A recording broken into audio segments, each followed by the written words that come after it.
నమస్మద్గురుభ్యో నమః. శ్రీమతే రామానుజాయ నమః.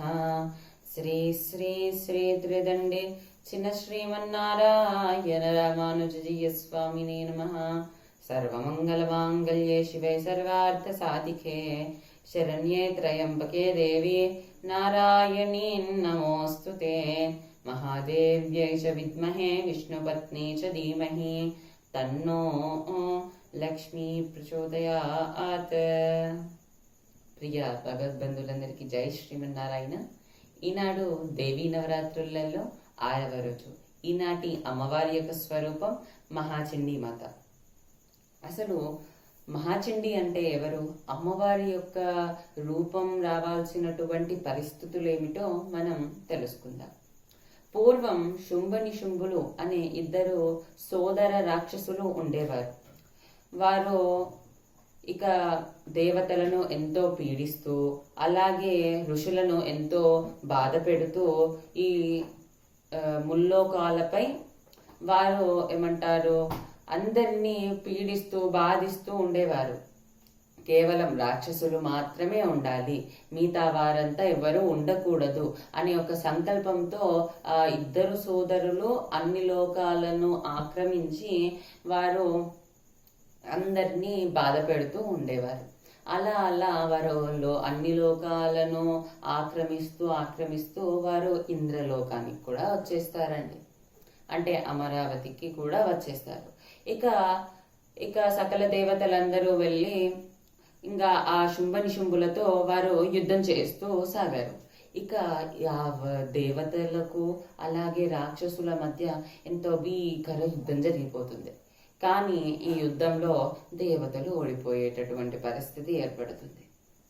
ఇక ఆ దేవతలందరూ కలిసి పరాశక్తి వద్దకు వెళ్ళారు. అమ్మ ఇలా జరిగింది కాబట్టి ఈసారి నువ్వే మమ్మల్ని రక్షించు మాత అని వారన్నారు.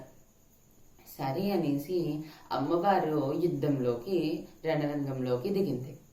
ఇక యుద్ధంలోకి వచ్చినటువంటి ఆ పరాశక్తిని చూసినటువంటి చండాముండాసురులు వెళ్ళి వారి ప్రభు ఎవరు అంటే శుంభనిశుంభులు అయితే వెళ్ళి వారి ప్రభువుకు చెప్పారన్నమాట. ఇలా ఒక అపురూప లావణ్యమైనటువంటి ఒక స్త్రీ రణరంగానికి వచ్చింది అని ఆ కన్యను ఎంతో బాగా వర్ణించారు. ఇక ఆ మాటలు విన్నటువంటి శుంభనిశుంభులు ఆమెపై మోహించారు. ఏమన్నారట అంటే, ఒక రాయబారం పంపిస్తారు శుంభనిశుంభులు. ఎవరికి? పరాశక్తికి. మా 2 ఎవరినో ఒకరిని నువ్వు వరించు, నేను మిమ్మల్ని ఇష్టపడుతున్నా అనేసి శుంభనిశుంభులు రాయబారం పంపిస్తారు. ఇక అది విన్నటువంటి పరాశక్తి ఏమంటుందంటే, ఈ యుద్ధంలో నన్ను గెలిస్తే నేను మిమ్మల్ని వరిస్తాను, లేకపోతే నా శక్తికి సమానమైనటువంటి శక్తి ఉన్నవారినే నేను వరిస్తాను అని అమ్మవారు అంటుంది.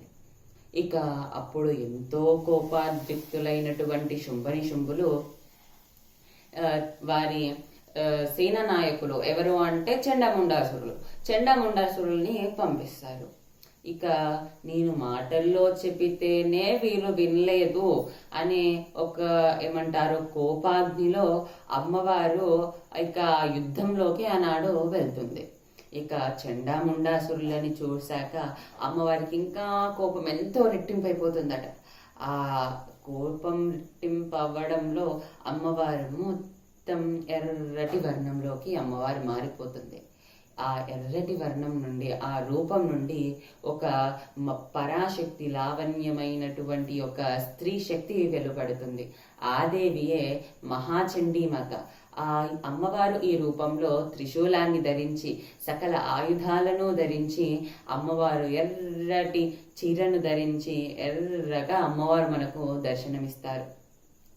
ఇక అలా ఆనాడు చండాముండాసురులను సంహరించి అమ్మవారు చండికాదేవిగా ప్రసిద్ధి పొందింది.